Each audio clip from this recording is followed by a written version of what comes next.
What's on your mind? Winner today from Marikina, si Marilyn Musni. Good morning, Marilyn. Good morning din po, Ted Pylon. Good morning. Ikaw ay isang inihaw vendor. Opo, nagba-barbecue po, ihaw-ihaw po. Anong binabarbecue mo? Isaw ng manok, isaw ng baboy, dugo po. Saka laman po ng baboy, tainga ng baboy, ganun po. Meron kang Adidas? Meron din po, at saka ulo ng manok. Okay ha. O, paa ng manok meron din. Apo, Paa ng manok wala na. Ulo lang. ulo-ulo po. Paminsan po may patitan po pag walang ulo, paa ng manok. Pag walang ulo, paa ng manok pong inaano. Oo nga. Sa manok, ang hindi nila pwedeng kainin, yun nalang tuka, ano? Opo. At saka balahibo na lang. Masarap po. Oo, kasi sa hirap ng buhay ngayon. nga po. Marilyn, Opo. mahirap ba ang buhay? Mahirap po talaga, Ted po. Gaano- Mahirap po, Kuya Ted. Gaano kahiram? Buhay. Gaano kahirap? Mahirap po kasi sa kalagayan ko po ngayon kasi yung asawa ko po nagkasakit po sa puso po. Na-opera po siya ng angioplasty. Ngayon po, hindi na siya nakakapagtrabaho ng diretso. Paminsan po, 2 araw. Paminsan po, 1 araw. Paminsan wala po talaga kasi hindi na siya pwede magtrabaho po sa init. Oo. Kasi pag nasa init po siya, hinihingal po siya. Oo. Kaya madalas po, tulong-tulong na lang pag kaso yung puhunan po namin, naubos po ng kabili-bili po ng gamot namin kasi ako po may diabetes din po. Oo. Kayo ba'y nakinabang sa PhilHealth? Po, Kayo ba'y nakinabang sa PhilHealth? Magkano naibawas ng PhilHealth doon sa hospital bill ng asawa mo? meron po naman nabawas po. Yung anak ko po kasi ang naglakad po Wala naman po kaming binayaran po. Pero Opo, pero dito nga sa sitwasyon ninyo kamo no? Opo. Oo, ang tawag sa inyo ay mga indirect contributors, 'di ba? Kasi Opo. hindi naman kayo nagbabayad ng kontribusyon, 'di ba? Opo. Yes, so kayo ang dapat numero 1 na nakikinabang sa pera ng PhilHealth. Yung mga walang-wala talagang pambayad sa contribution, ang tawag sa inyo ay indirect Opo. contributors, Opo. no? O kaya malaking bagay nga itong ating mga pinag-uusapan. Kaya O nga sige, po. ang iyong Malaki anak ay 28, 26 at 13. Opo. Yung dalawang sobra na 20 ang edad, ano to, may mga asawa na? Yung yung pangalawa po, yung panganay ko po wala pa pong asawa. Yung pangalawa po, yung po ang may asawa po. Oo. At itong wala pang asawa, anong trabaho? Po siya, bagger po sa grocery po. Nakapag-aral ba ito? Graduate lang po siya ng high school po. Babae, lalaki? Lalaki po. O, ikaw nakapag-aral ka, Marilyn? Hindi po. Ano natapos mo? Elementary lang po ako. Oo. Si mister mo? Yung asawa ko po, high school po. O, taga saan kayo talaga? Ang probinsya ko po ay Masbate po. Si mister mo? Yung asawa ko po na Nueva Ecija. Oo. At saan kayo sa Marikina? Dito po sa may Amang Rodriguez po. Okay. Nangungupahan kayo dyan? Kaninong bahay yan? Opo. Umuupa po kami. O sige. Ito muna ha. Nakikinig ka sa amin sa radyo. Opo. Gaano kadalas? Paminsan po sa umaga, paminsan po sa tanghali po. Sa Po. Sa tanghali wala kaming programa ha. Hanggang umaga lang kami. Marilyn. Yung pinapanood ko po yung sa lang po, yung sa FB po. Sa FB. Opo. Oo. Nagre-replay siya? 92.3. Pero meron ba kayo radyo?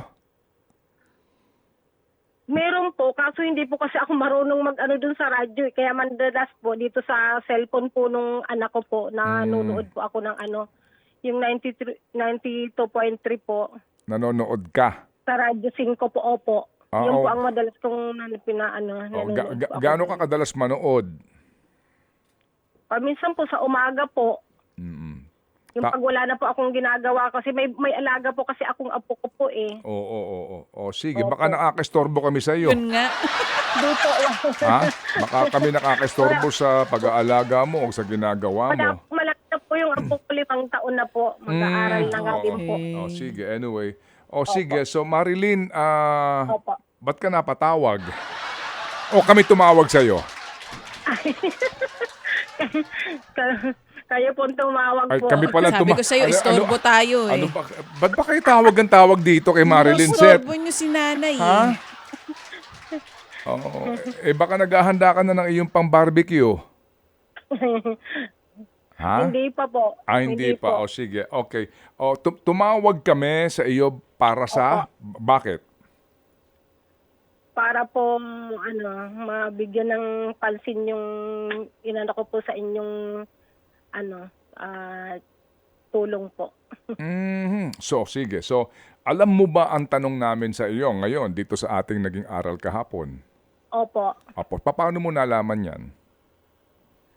Sa kay pastor po. Oo nga. Napanood mo ba kahapon? Opo, napanood ko po kahapon. O sige, anong ating aral kahapon, Marilyn, ha?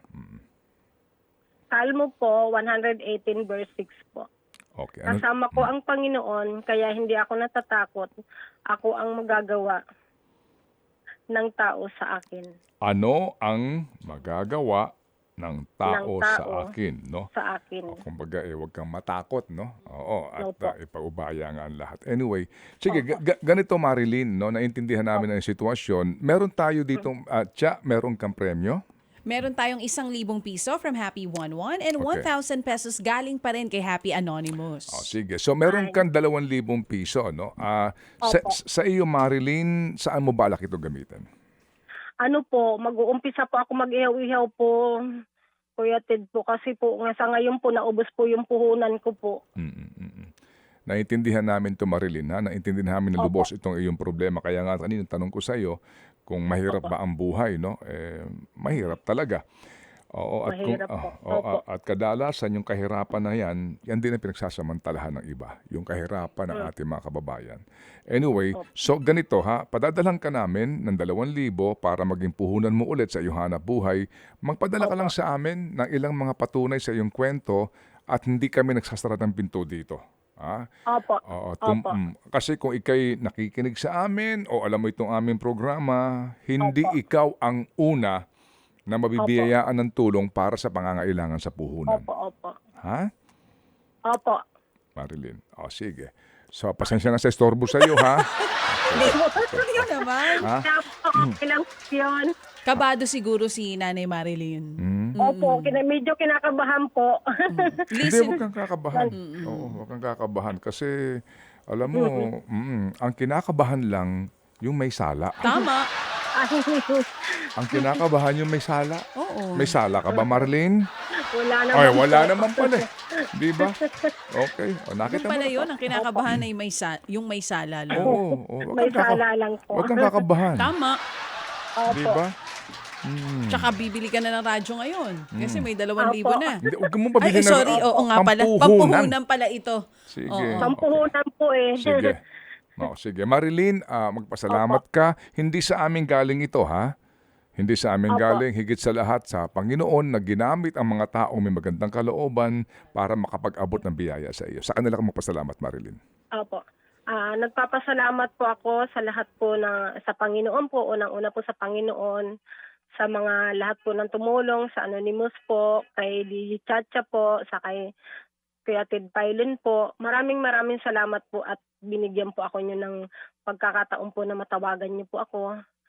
Tsaka sa ating Panginoon po na Amen. binigyan niya ako ng kalakasan para manimula uli ng aking pagtitinda po. Oo, malaking bagay 'yan, ano, na meron Malaking kang bagay po. kabuhayan. Naintindihan natin na ubos ang iyong puhunan sa pagpapagamot ng iyong mister. Okay?